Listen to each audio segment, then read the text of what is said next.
জানি দোস্ত, তাহলে 1 মাস 7 দিন পর মানে ইলেকশনে গেছিলাম আমি। তো 1 মাস 7 দিন পর ফের চালু হলো আমার ফিজিক্যাল ফিটনেসের জন্য। বন্ধ ছিল কেন কি ওখানে যা ডিউটি ছিল সকাল 8টা থেকে বিকেলে 4টে 5টা বেজে যেত ব্যারেকে, মানে আস্তে আস্তে যেখানে থাকতে দিত আমাদের।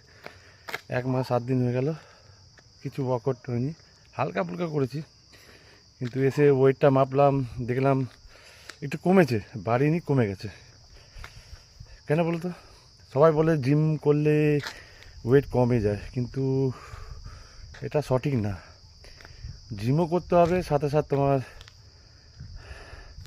কার্ডিও করতে হবে, আর সাথে সাথে খাবারটা মেনটেন রাখতে হবে। তো আমি ইলেকশনে খাবারটা ঠিক মেনটেন রেখেছিলাম, তার জন্যে ওয়েটটা বাড়িনি, একটু কমে গেছে। এটা জন্য আমি অনেক খুশি। সবাই বলে ওয়েট কমাতে গেলে জিমে যেতে হবে।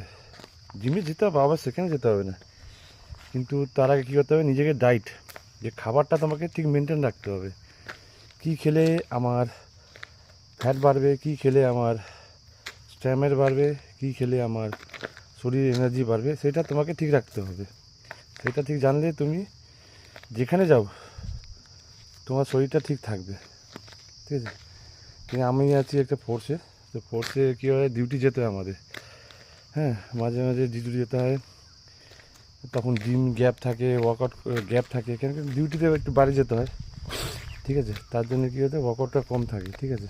তা সত্ত্বেও শরীরটা ঠিক রেখেছি আমি। দেখলাম কালকে ওয়েটটা মেপে একটু কমেছে, আগের থেকে কমেছে একটু, ঠিক আছে? অনেকে জিজ্ঞেস করো যে স্যার আপনি এত বছর হয়ে গেল, এত বয়সটা হচ্ছে, তাও শরীরটা ঠিক রেখেছেন কেন, কী করে? এটাই কারণ, যে খাবারটা ঠিক রাখো, আর যত পারো কার্ডিও করো, জিম করতে হবে হালকা ফুলকা। যদি শরীর কমাতে চাও, যদি বডি বিল্ডিং করতে চাও, তাহলে ওটা ওর অন্যরকম হয়ে যাবে। ওটা খাওয়া দাওয়া একটু বাড়াতে হবে, প্রোটিন খাওয়াতে হবে, যদি অনেক খেতে হবে, ঠিক আছে? আর শরীরটা যদি মেনটেন রাখতে হবে, তাহলে খাওয়া দাওয়াটা ঠিক মেনটেন রাখো, ডায়েট রাখো ঠিক মতন, কম খাও। কী খেলে আমার চর্বি হবে না ওটা খাও না, হালকা ফুলকা 1 ঘন্টা ওয়ার্কআউট করো, ওতে শরীর কমে যাবে, ঠিক আছে? আর সঙ্গে কার্ডিও করবে, ঠিক আছে? তাহলে এটাই আমার নতুন ভিডিও আসার পর, ঠিক আছে? জয় হিন্দ, গুড বাই, সবাই ভালো থেকো, সুস্থ থেকো, ঠিক আছে? দেখা হবে পরের ভিডিওতে।